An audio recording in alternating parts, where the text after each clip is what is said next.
Caging was also a problem which was solved. I'm saying all this because Nigerian entrepreneurs will lose sight of some of this. Standardization is what allows your product to reach the external market. And the last example, I have somebody who is now in Morocco. She left 2 days ago. Between Rabat and Casablanca, it's all full of greenhouses. They are growing tomatoes, the right variety, but with quality assurance. I invite us. These are germane for our products to reach external markets. This is taking knowledge to the farm and bringing knowledge, even taking knowledge to industry. Thank you very much. Thank you very much, sir, for your contribution. I'd like to invite the Acting Director General and Chief Executive Officer, Nigerian Institute of Trypanosomiasis, Dr. Mrs. Felicia Ellingson, for her contribution, please, ma'am. Thank you very much. Good evening, all. Please permit me to start at the existing protocol. I'm Dr. Felicia Ellingson from Nigerian Institute for Trypanosomiasis and Onchocerciasis Research.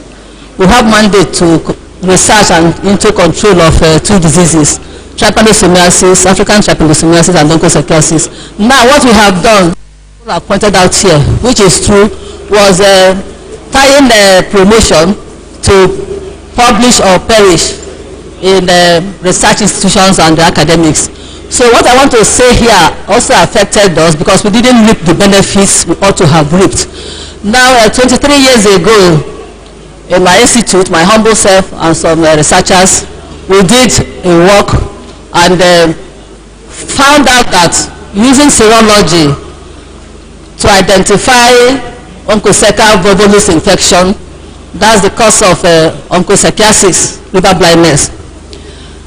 You can use that technique, assaying for IgG4 response, which was the most dominant of all the isotype responses in children. We did that in children because there were controversies as to say whether it would be useful in children.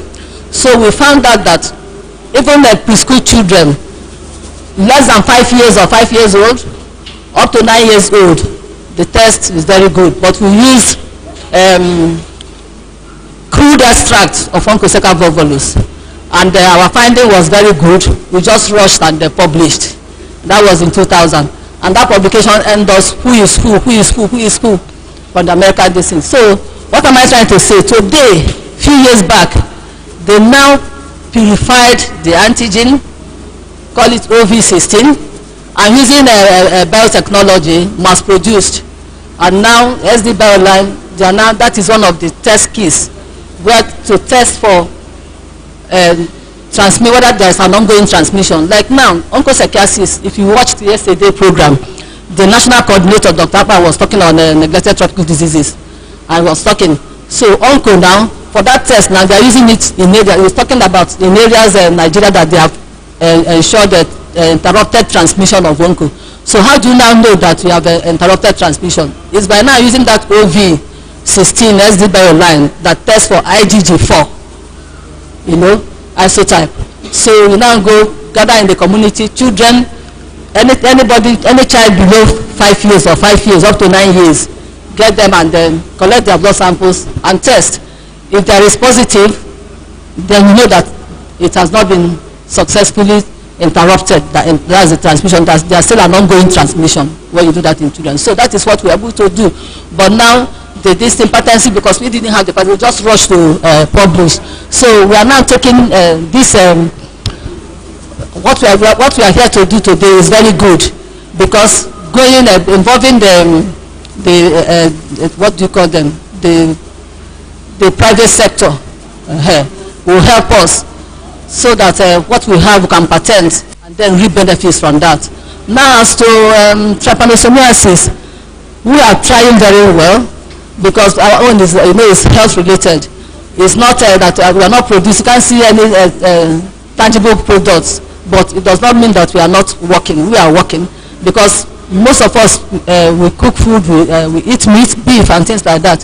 So my people, that trypanosomiasis requires expert diagnosis. people, you have to be highly trained and skilled for you to be able to detect. So our people will work closely in areas where they are producing these animals, like cow and things like that. We go there, they screen, and then continuous sampling and testing, and then treating, so that we will get the infections, we treat them, and they get well and be able to produce. But if you don't detect and they are treated, it can wipe off the whole flock, and so poverty will be engendered, and then all this lifting of people out of poverty will not work. But what we now do, and then treat and also get our results across to other policy makers, like the Federal Ministry of Agriculture, that will now do the control itself.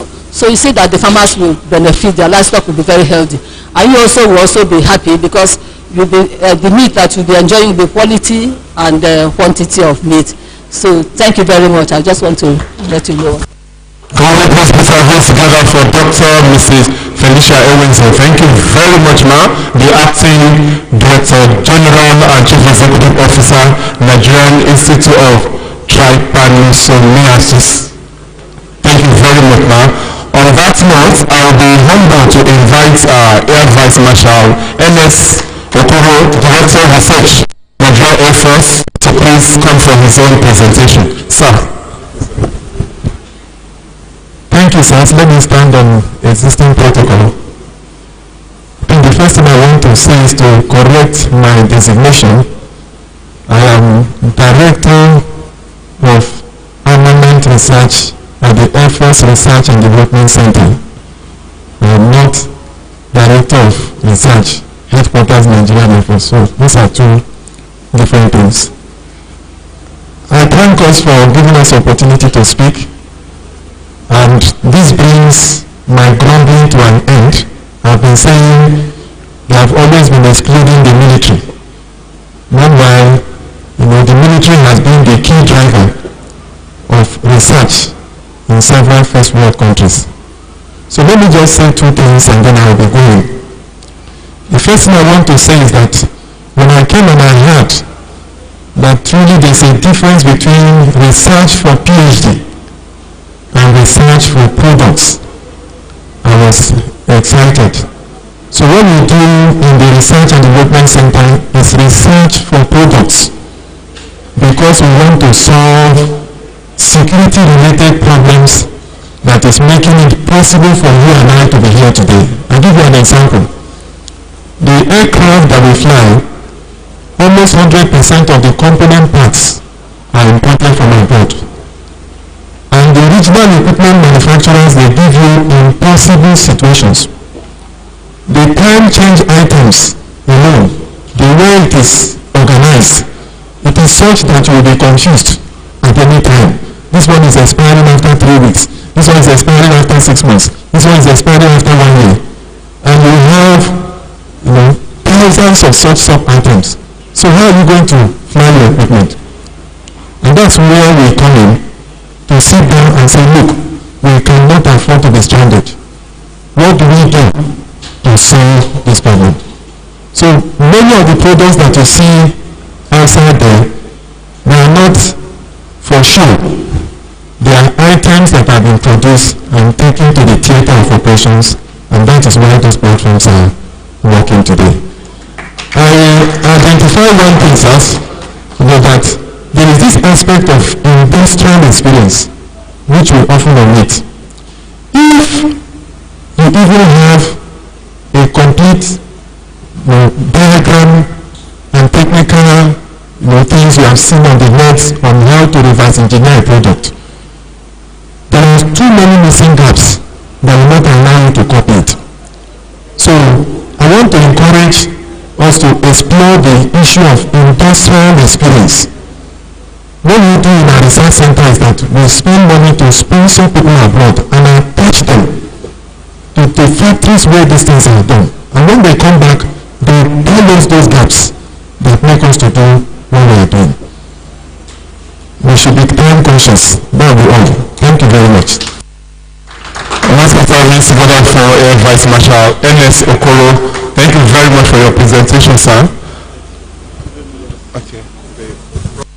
Yeah, thank you very much, the Air Vice Marshal. I hope for the last time we met in Air Commodore when I came for third fund monitoring of projects in your place. So I'm very glad you are here. Thank you and congratulations once more. Yeah, please, Prof, can we have your intervention, please? After him, Professor Jawa. Yes.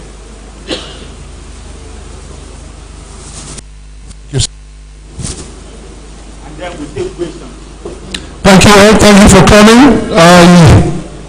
I asked to stand on the existing protocol for the purpose of time. I have 7 things I need to say to you. First, I want to begin with a problem statement.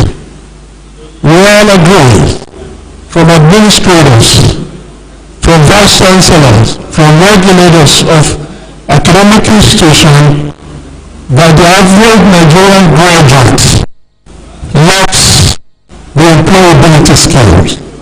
We all agree on that. That is no longer a dispute.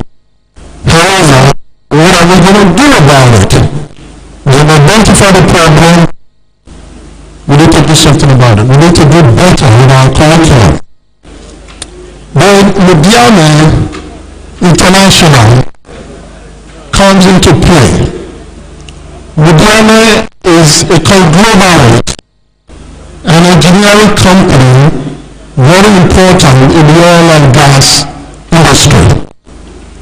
Nigerian International currently work calibration with the Nigerian Air Force.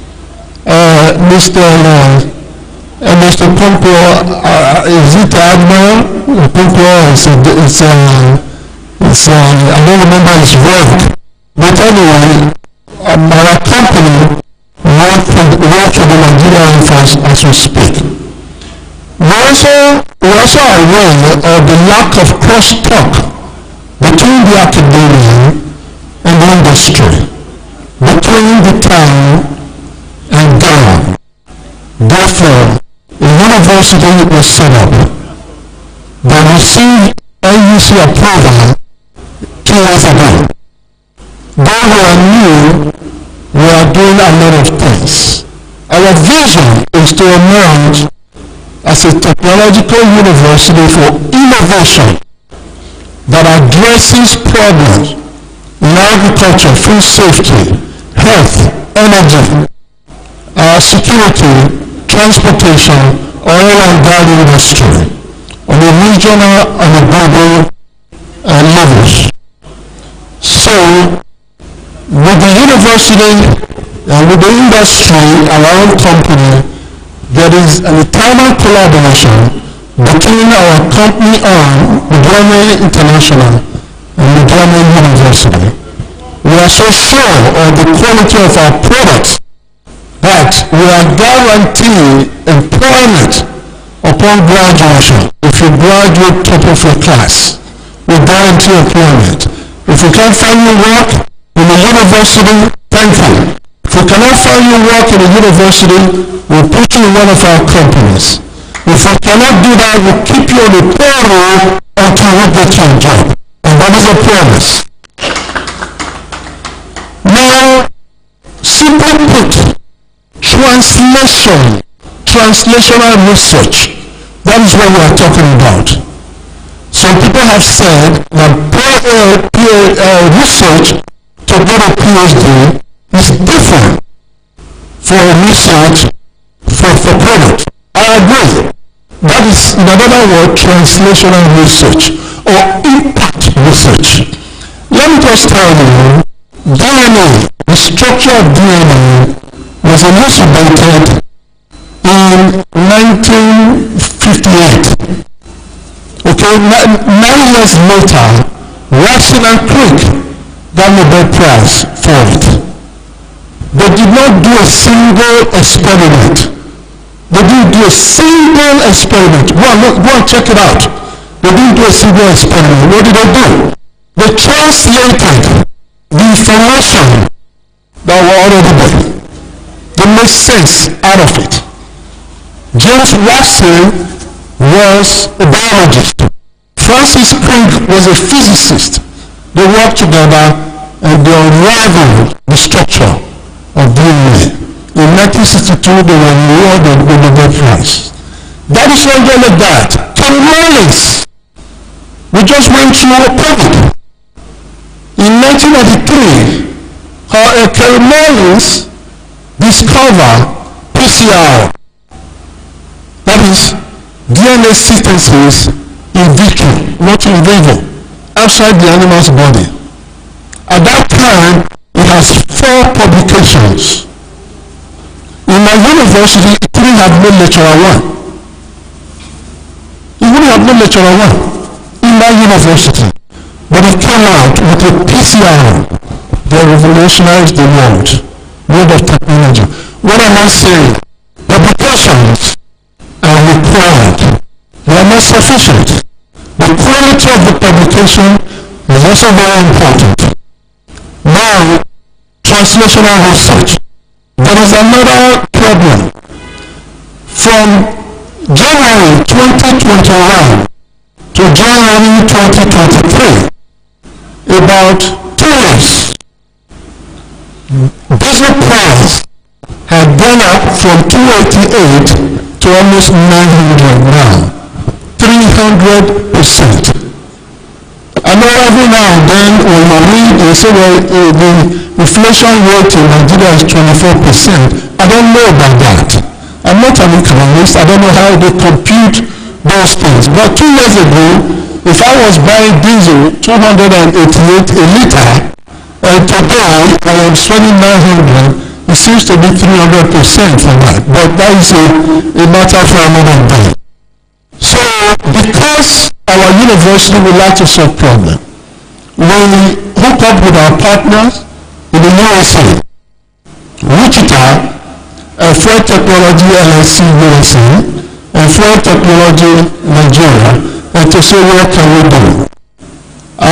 We have a follow-up product under display in exhibition where we can take water, yes, water, like the one you are drinking now, water mixed with diesel to power all diesel engine.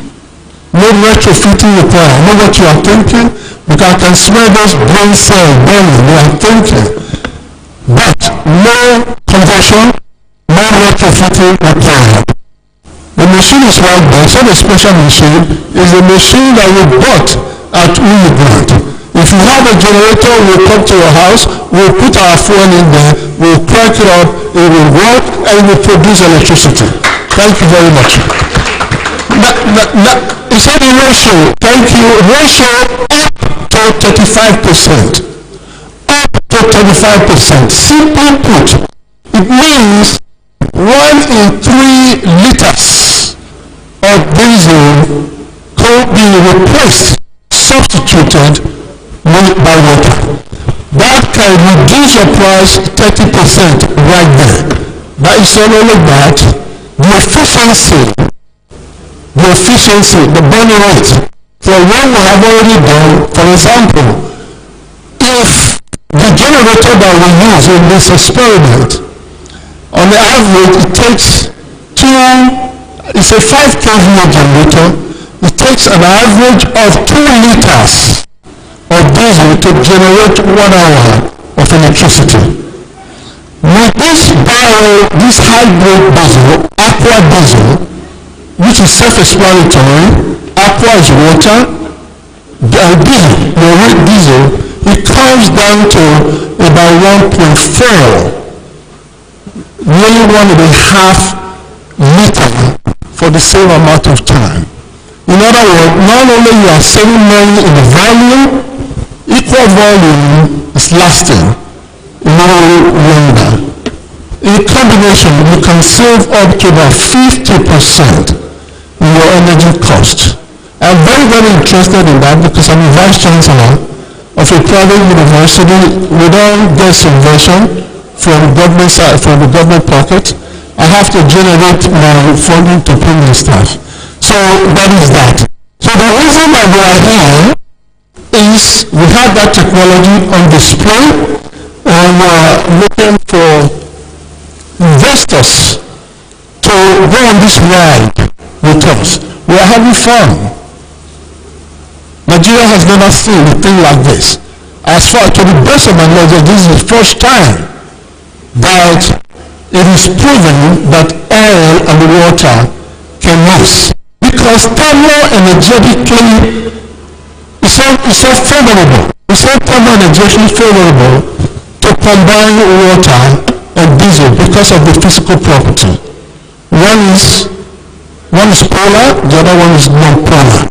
But we have substances now that can bring these substances together and remain associated for a very long time. They don't fall apart, they don't separate. So if you go to our stand, we can show you a sample. We allow you to pour the sample in the generator. We can also allow you to start the generator. It's key. Instead of when you pull the rope, your shoulder will be pulling you. Then we turn on the switch.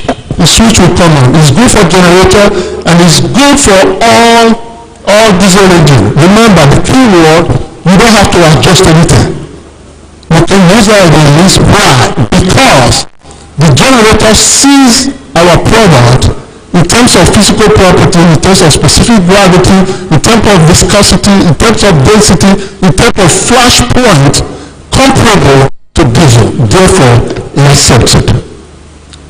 Thank you. I think I have taken enough of your time. Thank you for your patience. You did great. And I also want to recognize my boss, my guy at the top, Professor A.C. Busele, for his opportunity. And also to recognize my friend, my collaborator. We are working, we are partners, we are doing this together, who came from the great state of Wichita, Kansas, in the United States of America. He came because of this. And on Saturday is going back to the States. So this is real. This is happening. So we need all your support.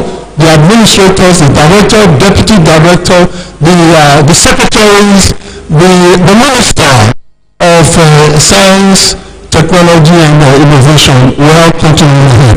God bless you. Thank you very much. The Prof, the Vice Chancellor from Nigerian University, Edo State, precisely Iwa, thank you very much for your contribution. At this point, I'd like to invite to the microphone for his wonderful contribution, Professor Mohammed Jah. Please, let's appreciate him with a round of applause. You're welcome, sir. Minutes or 5? I know, we'll give you 5 minutes. Okay, this time around, it's 5 minutes. Thank you very much for giving me this opportunity. Now, I just showcase some medicinal plants and some product of insect origin. But at the end, I said I'm from MIT College of Traditional Medicine from Damaturu, Oyo State. We look at traditional medicine as a skill, not academic paper. That's why I say all of you are traditional medicine practitioners without going to any institution. We observe that really we have been drawn from reality to something else. That no matter how good person is, if he cannot speak English, he is useless in our society. If he didn't go to university, he will not be promoted in our civil service and he is not recognized any longer. So we establish a school and we talk to Federal Ministry of Education to look at our models of training. But the concern they are having is there's no legislation on traditional medicine here in Nigeria. So there's nowhere they can either permit or accredit an institution to teach traditional medicine. the same thing Federal Ministry of Health. And we claim we will train diploma graduate from our school. So we contacted MBT from the beginning. They say, well, the problem is issue related to legislation on traditional medicine. So if we can teach and the product of our school are professional, they can request for legislation themselves. They are Nigerians. I said, okay, no problem. So through 2016 we started, and we just copy some training institutions from other parts of the world. I was in China and India, and if you see some of their university, it's just like an office complex, but they are teaching skill. They are not after paper. So we started, and we have training study centers in 26 states of the Federation. And for now we have graduated diploma in African Traditional Medical Science up to 2,800 right now. We got the opportunity to participate in some academic activities in some universities in Nigeria and outside Nigeria. So we approached NUC to establish a mono university, specifically University of African Traditional Medical Science, and they welcomed the idea. We did a lot of documentation, including the course content and what have you. And now we have a proposed skill, not paper. Skill, not paper, and it's very fortunate that Nigeria today recognizes national skill standard for Nigeria. And that national skill standard for Nigeria is meant for those that have skill. And we have developing skill assessment document with MBTE. And their certificate will be accredited with academic certificate in the university up to PhD level and is approved in Nigeria today. And this includes all other aspects of skill we have. The carpenters, the drivers, what all came into that program, and alhamdulillah, we are producing a human resource that we are today exporting. Not from the university, but we are today exporting some technical staffs outside Nigeria, and Nigeria is benefiting. I don't like to mention all this because I want us to go further before you from the university research institute and into it, and then get grant from the government and then over from us.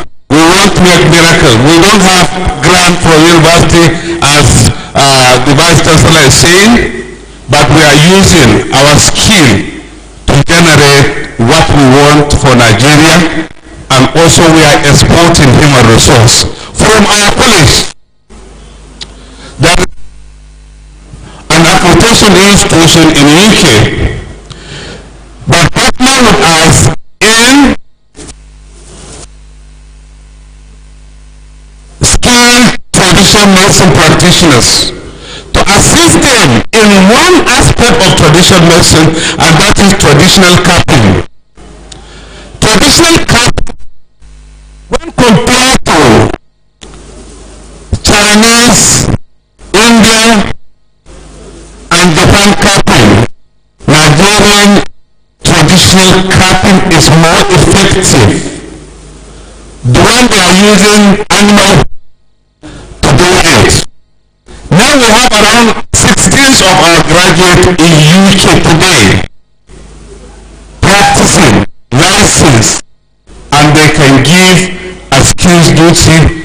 They can also recommend for insurance for their client to benefit.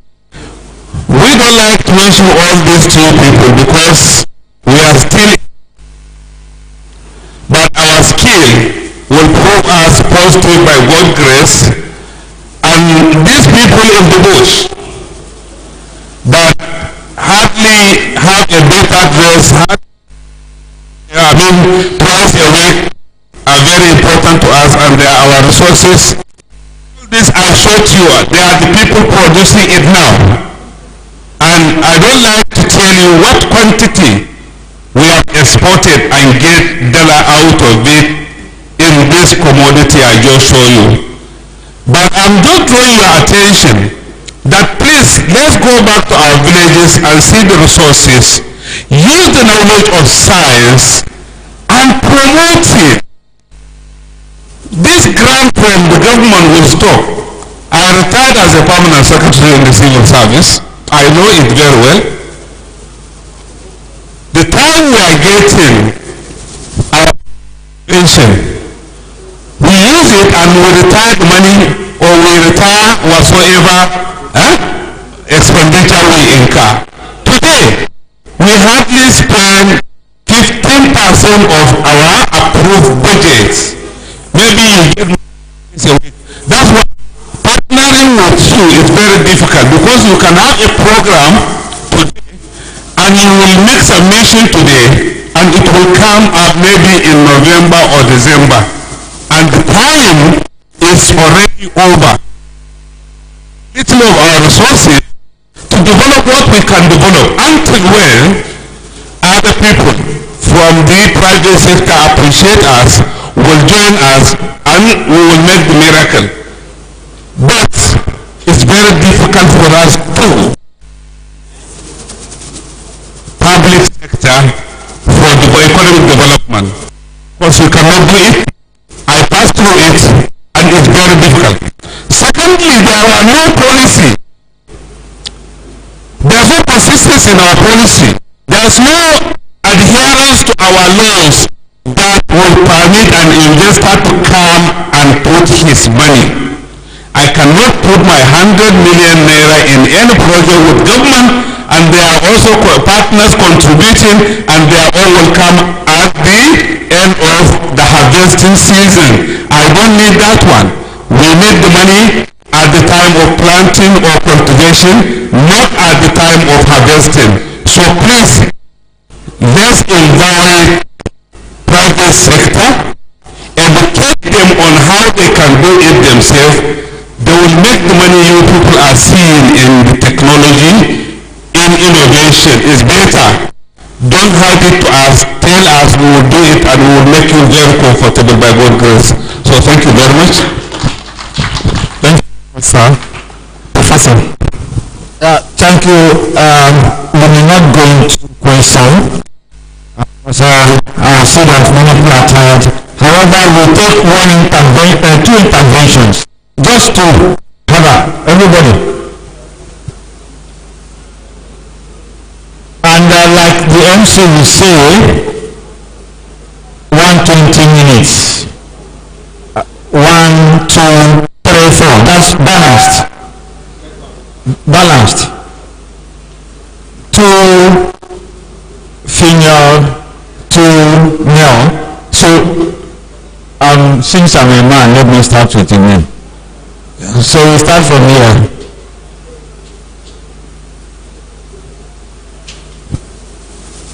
Just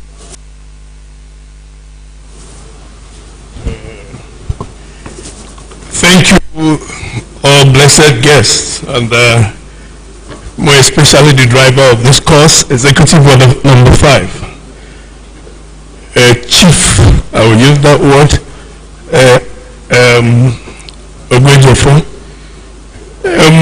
I'm the National President, Association of Nigerian Inventors, and the foundation and top of this technical project lies on Association of Nigerian Inventors. I get you rest assured that this is what brings everybody down here. And the major topic is Executive Order number 5, which I think most of the discussants have not really hit. This is the drive of every economy, because you agree with me that we import cars, we import shoes, we import everything, but the government in this dispensation have set a role to say, let's support our own, let's believe in our own. And this is why we are here. Now, in areas where there are problems, that's where solutions comes.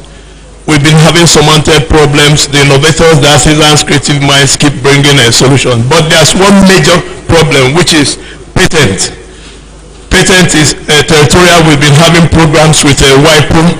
There are countries where Nigeria patents are affiliated to, and there are countries where it doesn't work. So what you have produced here can be presented in another land, and they own it, and even do it better.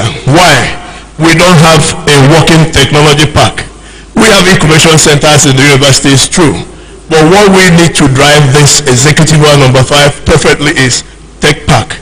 And when you have a tech park, you can get your patent certificate, walk into a tech park, 6 months, 1 year, you're coming out with a commercializable product. And each product is an employer of persons. So I'll hit FIRO in this aspect. FIRO has been on research, government putting in so much money. But what have they been doing with the product? Each product is an industry. What they are supposed to do is to have either exchange of ideas with a second place, exchange of ideas with traders who will put these products in the market and they are exportable. So what I'll conclude, because I'm being hit by time. Association of Nigerian inventors have a lot of inventors here. And one of the inventors invented the world's first electronic foot mat. He displayed it here. We have some that display hospital scanner machines and stuff. The challenge has been that they are not supported. When you check here, we have very respected gentlemen that came as investors. But in these programs we do we have investors? Do we have entrepreneurs? What has been the outcome, the final result of this product? Are we going to do another Expo next year without commercializing the ones that are displayed here? The challenge has been that they are poorly packaged because of funding. So Association of Nigerian Inventors is calling for funding, real partnership, and we are driving for 6 geopolitical zones, Technopark. And I pray that the ministry, which I know that have been driving this cause, will back us up, and we'll get it running. Thank you.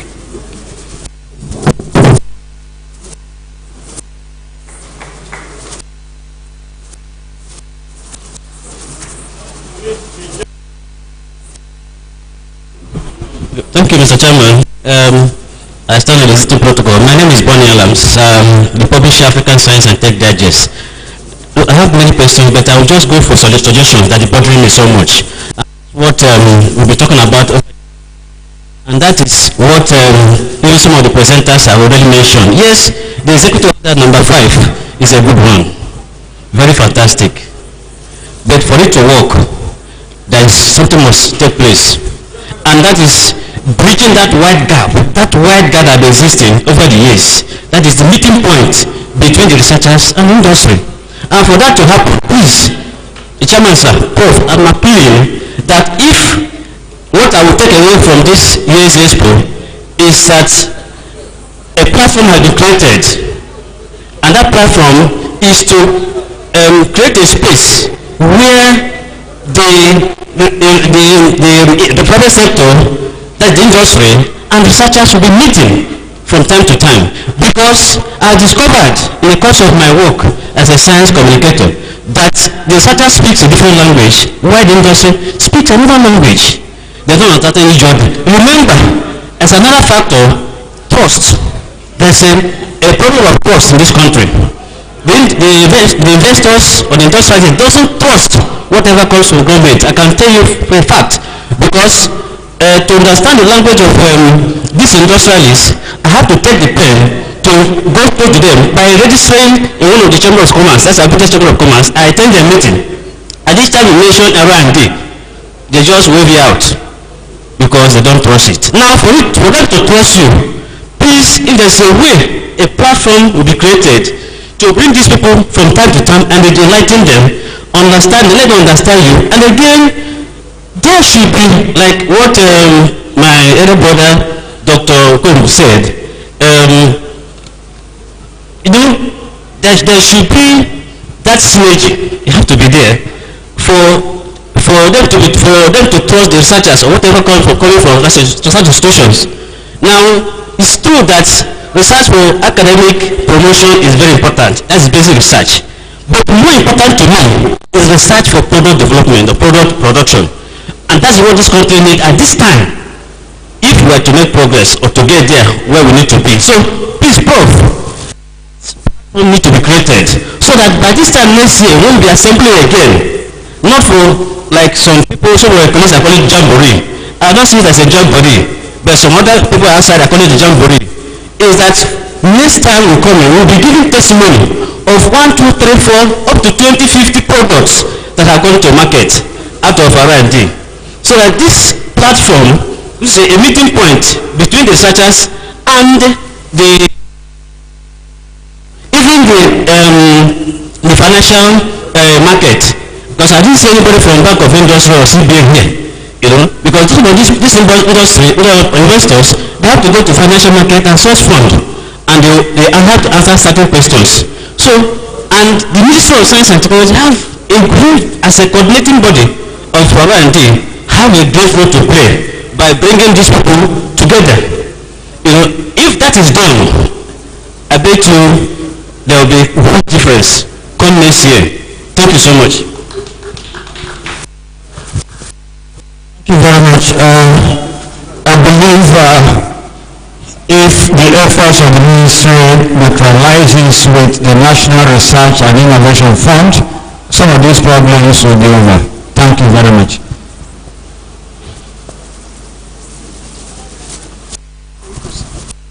Greetings to everyone. I respect all protocol.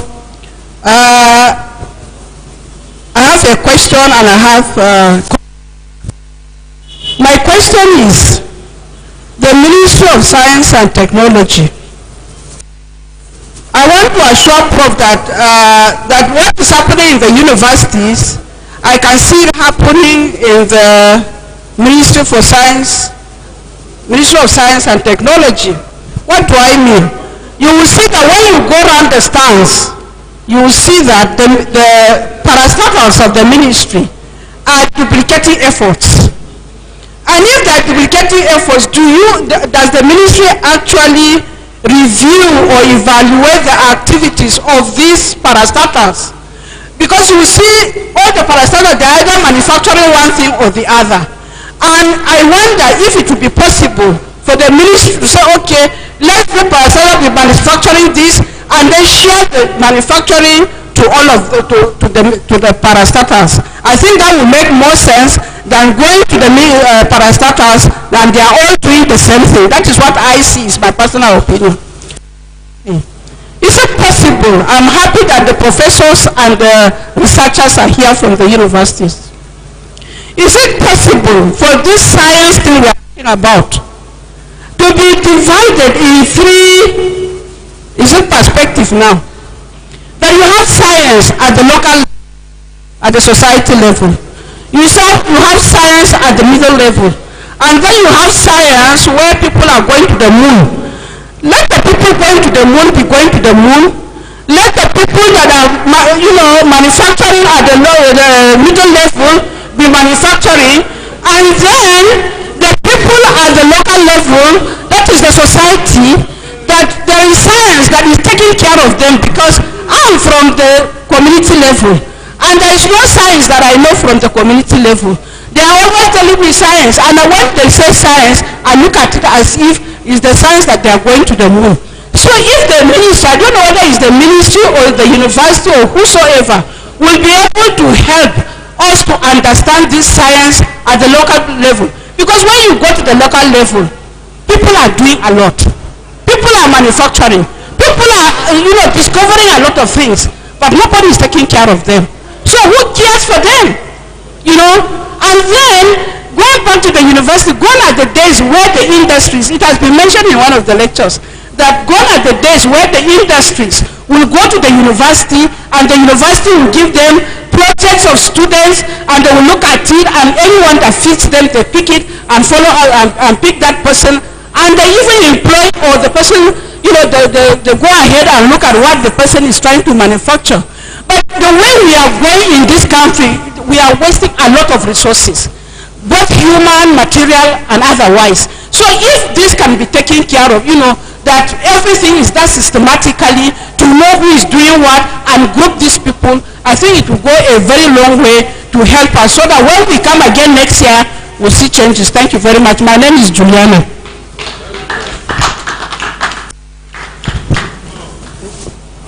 Good evening, everybody. My name is Iweze Rose. I'm from Environmental Management and Occupational Health. You know, sitting in all these programs since Monday, what has been going through my mind is that there's like a conspiracy to keep Nigeria underdeveloped. Why did I say this? Through the policies. You make a policy and then you now say, okay, for example, Narrit. I was in Narrit yesterday and I was like confused. They do all these things here, and yet most of the things we do, like what the professor presented, you know, we have nanotechnology, biotechnology, and all the technologies. They are doing it in Zaria there. Yet, we signed executive order number 5, and the next minute, our president jetted out and signed an MOU with Chinese company. So, I don't understand whether this conspiracy is international or local. Can we rise from this meeting to say that, can we look at the policies? How can you say Narrit cannot expand? You know, they have to produce, they have to research, but they cannot be able to, commercialize.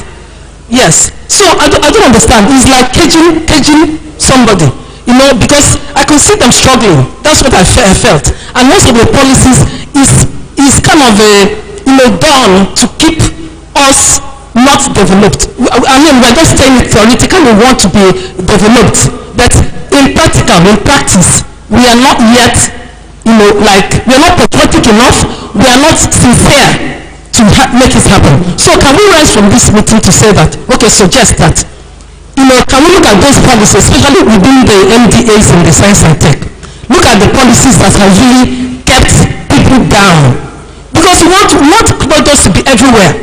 Everybody wants this product to be in the market, to be international, but they cannot because they are kind of stifled by the policies.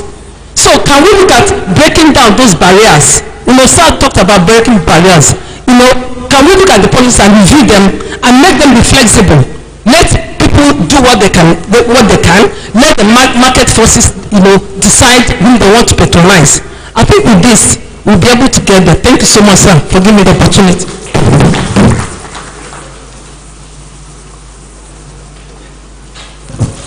I don't know whether I'm going to award marks.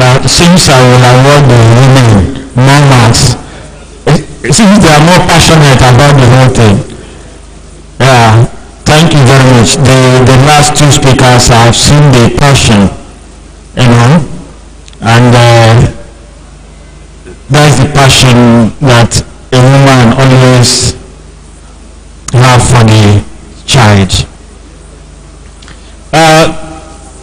Yes, the issue you raised, I believe the ministry is doing something like that because the new minister has always asked that question, that why is this agency doing this and this agency is doing the same thing?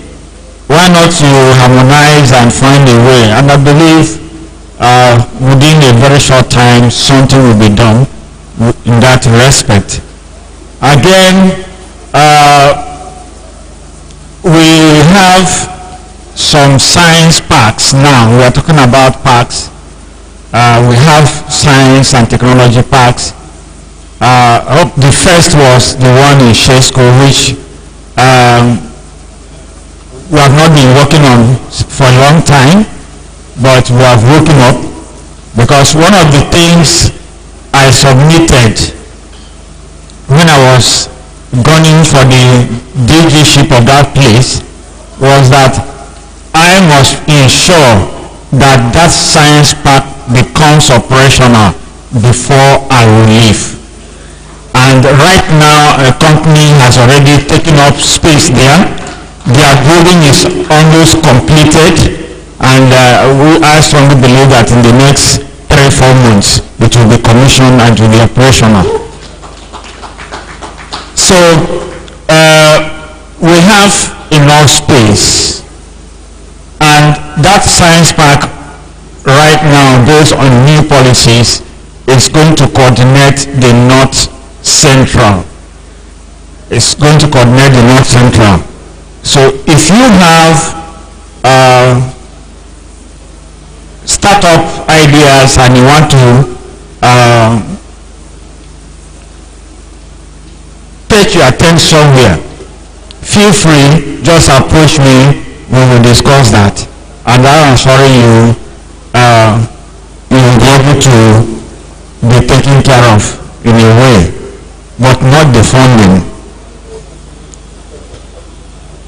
Ladies and gentlemen, I believe we've had a very wonderful time.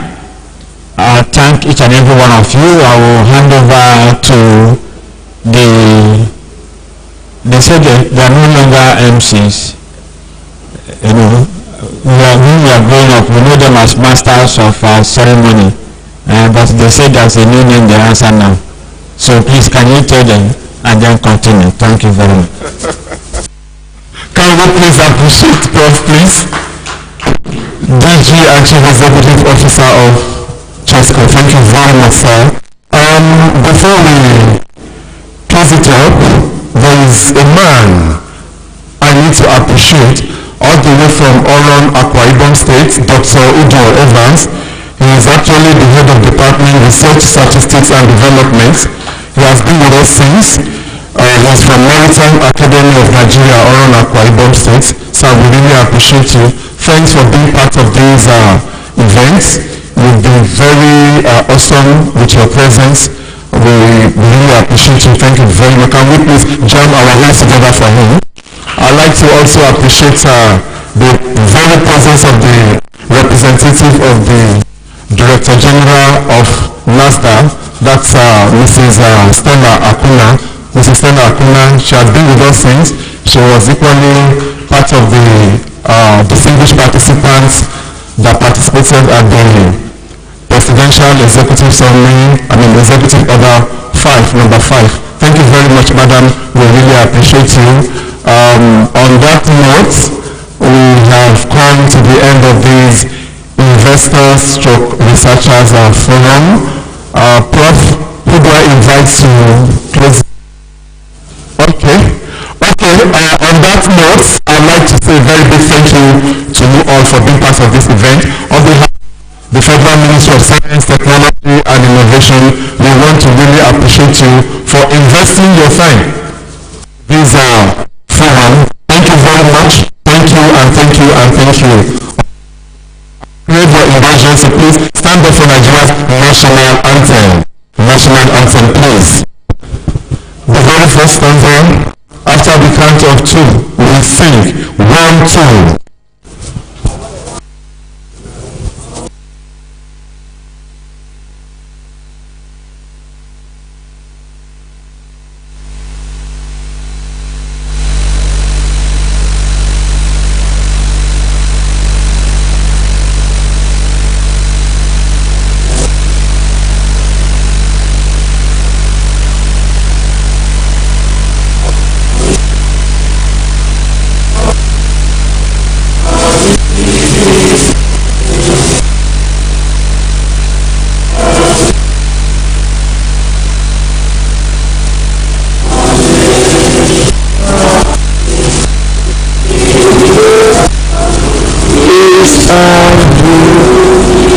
Thank you very much all. God bless Nigeria. We'll do this again and again and again. I remain Mohammed Ibn Sahib. Thank you very much. See you tomorrow at the closing ceremony. Thank you very much all.